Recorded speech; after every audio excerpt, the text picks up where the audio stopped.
Here I have Huawei Mate 50 Pro, and today I'm going to show you how to take a burst shot or the series of photos on this device. So to do this, firstly you have to open camera, and when you adjust the normal photo mode, what you have to do is to hold down shutter button, and after that the burst shot will start.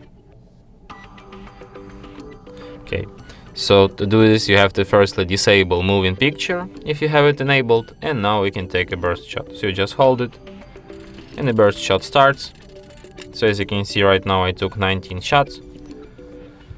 You can review them in gallery by tapping on this icon here, and here you can see all of these shots.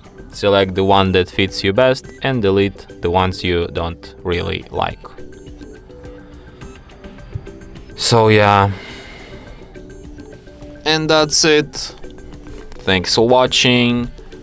If you find this tutorial useful, don't forget to hit that like button and subscribe to our channel.